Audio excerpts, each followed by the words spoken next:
Director of land records and survey আছামৰ ফালৰ পৰা জব মুকলি হৈছে। এই জবটোৰ ৰিক্ৰুটমেণ্টৰ দায়িত্বটো সেৱাক দিয়া হৈছে। সেইকাৰণে আপোনাক জবৰ গোটেই ডিটেইলছটো আপোনাক অফিচিয়েল পৰ্টেল সেৱাৰ অফিচিয়েল পৰ্টেলত দেখিবলৈ পাব। আপুনি জবটোৰ অভাৰভিউটো চাই লওঁ। পোষ্টটোৰ নামটো হৈছে লেণ্ড ৰেকৰ্ড এছিষ্টেণ্ট LRA, যি আমি মণ্ডল বুলি জানো। টোটেল ভেকেঞ্চি আছে 552, টেণ্টেটিভ বদলিও হ'ব পাৰে। জব টাইপ কি হয়? অসম গভৰ্ণমেণ্টৰ জব হৈছে লেণ্ড ৰেকৰ্ড ছাবঅৰ্ডিনেট ছাৰ্ভিচ। ইয়াৰ পে স্কেলটো হ'ব 14,000 পৰা 70,000 মাজত। গ্ৰেড পে 62,000 প্লাছ আদাৰ এডমিছেবল এলাউৱেঞ্চেছ। এইখিনি ডেটছ আপোনাক মনত থ'ব লাগিব। এপ্লিকেশ্যনটো ষ্টাৰ্ট অলৰেডি হৈ গৈছে 15 মাৰ্চৰ পৰা, আৰু ইয়াৰ ডেডলাইনটো হয় মানে লাষ্ট ডেট এপ্লিকেশ্যনৰ কাৰণে হয় 30 এপ্ৰিল 5 PM। মনত থ'ব 5 PM। 30 এপ্ৰিলৰ 5টা বজাত, সন্ধিয়া 5টা বজাৰ আগে আগে আপোনাক কৰি ল'ব লাগিব। আৰু এক্সামৰ ডেটছ কেতিয়া হ'ব সেইটো পিছতকে ৱেবছাইটটোত দিয়া হ'ব। ইয়াৰ এলিজিবিলিটি ক্ৰাইটেৰিয়াটো চাই লওঁ।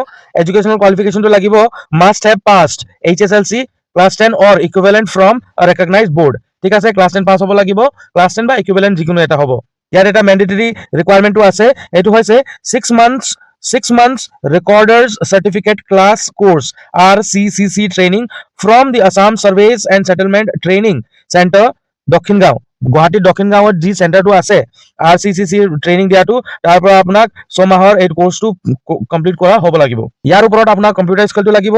অসমীয়া আৰু বাঙালী ভাষাত 30 words per minute আপুনি টাইপ কৰিব পাৰিব লাগিব। ইয়াৰ কাৰণে এজ লিমিটটো হৈছে 1 তাৰিখ জানুৱাৰী 2025ত আপোনাক এটেইন কৰিব লাগিব মিনিমাম 21 ইয়াৰ্ছ আৰু মেক্সিমাম 40 ইয়াৰ্ছ।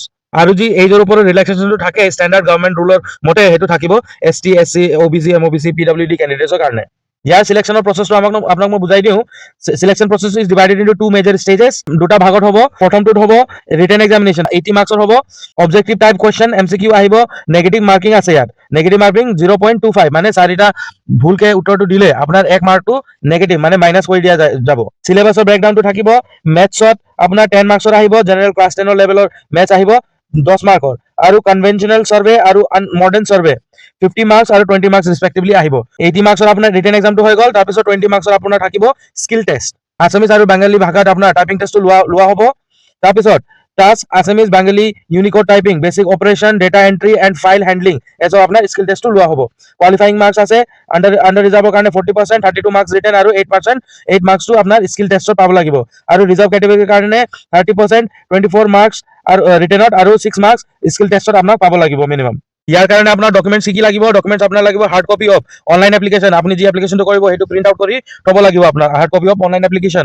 তাৰপাছত HSLC ক্লাছ 10 এডমিট কাৰ্ড আৰু পাছ চাৰ্টিফিকেট, এজ অফ প্ৰুফৰ কাৰণে আপোনাক HSLC এডমিট কাৰ্ড বা পাছ চাৰ্টিফিকেট লাগিব। অল এডুকেশ্যনেল মাৰ্কশ্বিটছ এণ্ড চাৰ্টিফিকেটছ, আপোনাৰ ক্লাছ 10 লাগে, মেক্সিমাম এডুকেশ্যনটো ইয়াত ক্লাছ 10 লাগে, সেইকাৰণে আপোনাৰ ক্লাছ 10ৰ কাৰণে ক্লাছ 10ৰ মাৰ্কশ্বিট আপুনি দিব লাগিব। কিন্তু যদি আপুনি গ্ৰেজুৱেটো হয় আৰু আপুনি এপ্লাই কৰিছে, তেন্তে আপোনাক গোটেইখিনি মাৰ্কশ্বিটটো আপোনাক লাগিব। RCCC পাছ চাৰ্টিফিকেট, যি আপুনি দক্ষিণ গাঁও গুৱাহাটীৰ পৰা চেণ্টাৰৰ পৰা পাছ কৰা RCCC পাছ চাৰ্টিফিকেটটো লাগিব। কাষ্ট চাৰ্টিফিকেট ইফ এপ্লিকেবল, যদি আপুনি ST SC OBC MOBC এসব হয় তেতিয়া আপোনাক কাষ্ট চাৰ্টিফিকেটটো লাগিব।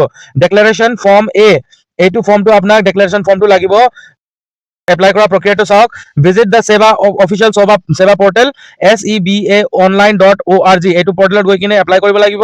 ৰেজিষ্টাৰ এণ্ড লগ ইন, যদি আপুনি প্ৰথমবাৰ ভিজিট কৰিছে তেতিয়া আপোনাক ৰেজিষ্টাৰ কৰিব লাগিব, তাৰপিছত লগ ইন কৰিব লাগিব।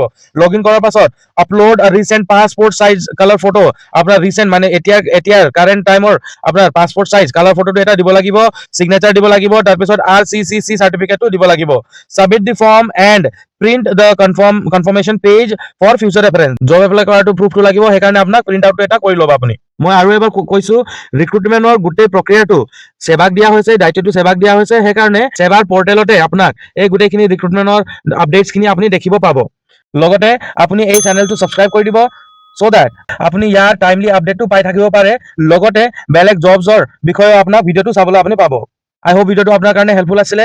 আপোনাৰ প্ৰিপাৰেশ্যনৰ কাৰণে অল দ্য বেষ্ট। জয় আই অসম।